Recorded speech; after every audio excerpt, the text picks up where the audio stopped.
Assalamualaikum warahmatullahi wabarakatuh. Hari ini kita bertemu lagi di mata pelajaran fisika. Pada pertemuan ketiga ini materi kita adalah tentang pengukuran. Anak-anak, materi pengukuran ini yang akan kita bahas hari ini adalah pengukuran panjang. Pengukuran panjang itu bisa dilakukan dengan menggunakan alat ini, nak. Ya, jadi ada 3 di sini. Ada mistar, jangka sorong, dan mikrometer skru. Nah, untuk penggunaan mistar, Ibu rasa semuanya sudah bisa, nak, ya. Jadi skala pada mistar itu adalah yang paling kecil adalah 1 mm. Kalau kita lihat di mistar itu, nak, ya, ada garis-garisnya, ada satuannya dalam senti, kemudian ada garis-garis 10 garis kecil itu dalam milimeter. Nah, untuk ketidakpastian pengukuran pada mistar itu nilainya adalah setengah dari skala terkecilnya. Setengah dikali 1 mm, maka nilainya adalah 0,5 mm. Untuk mengukur panjang yang lebih akurat lagi, kita bisa menggunakan jangka sorong. Nah, nanti untuk gambar jangka sorong itu sudah Ibu buatkan filenya, ada gambarnya di situ, anak-anak bisa lihat di sana. Ya. Jadi jangka sorong ini, nak, memiliki skala terkecil 0,1 mm. Kalau dalam sentimeter berarti 0,01 cm. Ya, jadi lebih teliti. Kalau ini tadi 1 mm, yang di jangka sorong 0,1 mm. Sehingga untuk ketidakpastiannya setengah dari 0,01 yaitu 0,005 cm. Skala terpanjang yang dapat diukur hanya 10 cm. Jadi jangan berharap mengukur panjang meja menggunakan jangka sorong, nah, ya. Karena jangka sorong tuh maksimal hanya 10 cm. Kalau mengukur panjang meja kita bisa menggunakan mistar, ya. Kemudian untuk lebih teliti lagi dari jangka sorong yaitu mikrometer skru, biasanya dipakai untuk mengukur ketebalan suatu benda atau logam. Nah, mikrometer skru ini skala terkecilnya 0,01, tapi satuannya dalam milimeter. Kalau jangka sorong tadi 0,01, tapi satuannya dalam sentimeter. Ketidakpastian mikrometer sebesar 0,005 mm dan panjang maksimal yang terukur hanya 25 mm. Nah, ini berikutnya adalah contoh soal. Nomor 1, menentukan hasil pengukuran jangka sorong. Jadi kalau dalam bentuk soal, nanti gambar jangka sorongnya hanya dipotong bagian skalanya saja, ya. Jadi anak-anak perlu tahu bahwa di dalam jangka sorong itu ada 2 skala yang akan kita lihat. Yang di bagian atas itu adalah skala utama, yang di bagian bawah adalah skala nonius. Skala utama ini, nak, ini yang 10 cm tadi. Karena soalnya hanya sampai dinilai 0,5, maka Ibu potong gambarnya hanya sampai di 2 cm. Di bagian bawah ada skala nonius, ada 10 garis. Hasil pengukurannya adalah penjumlahan antara skala utama dan skala nonius.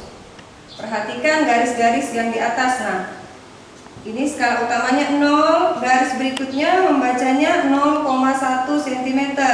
Berikutnya 0,2, 0,3, 0,4, 0,5 dan seterusnya, ya. Nah, berarti di batas ini adalah batas akhir pembacaan dari skala utama di 0,5. Maka ditulislah skala utamanya sebesar 0,5 cm. Jadi kalau sudah muncul angka 0 di bagian bawah, skala utamanya berhenti, nak, membacanya sampai di sini, ya, di garis terakhir sebelum 0 di skala nonius. Kemudian skala noniusnya kita perhatikan garis-garis kecil ini, cari garis yang berhimpit dengan garis skala utama. Ya, ini 0, 1 tidak berhimpit dengan skala yang di atas, 2 tidak berhimpit, 3 tidak berhimpit, 4 tidak. Nah, di angka 5 ini skalanya berhimpit dengan skala utama, berhimpit atau segaris, ya. Berarti skala noniusnya yang diambil adalah 5.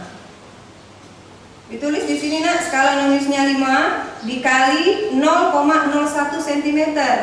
Nah, 0,01 cm tadi itu adalah skala terkecil pada jangka sorong.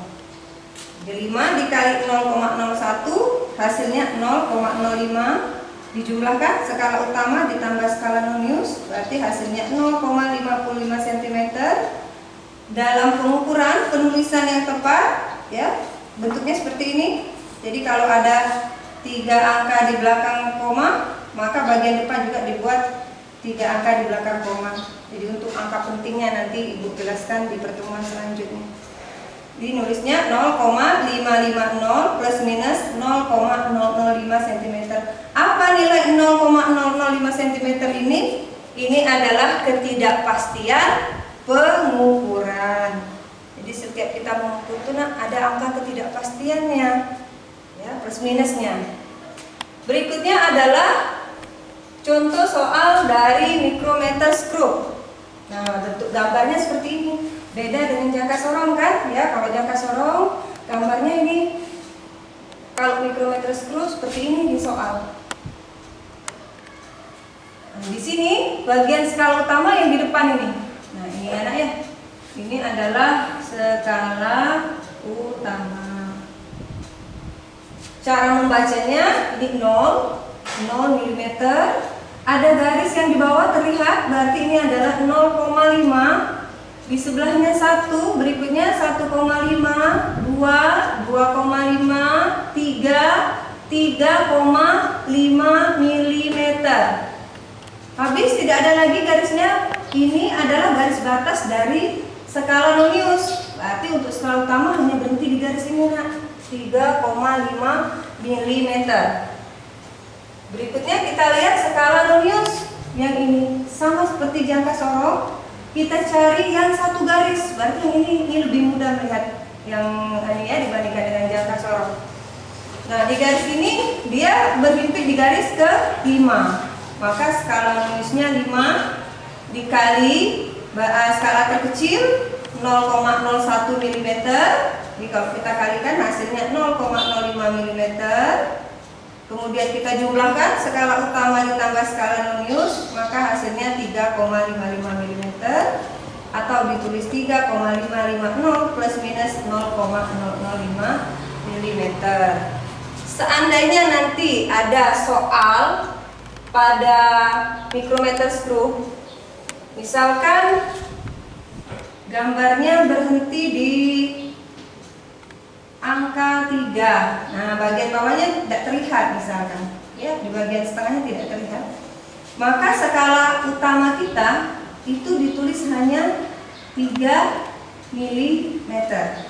Ya, jadi kalau di titik akhir ini tidak terlihat setengahnya, maka hanya ditulis 3 mm saja.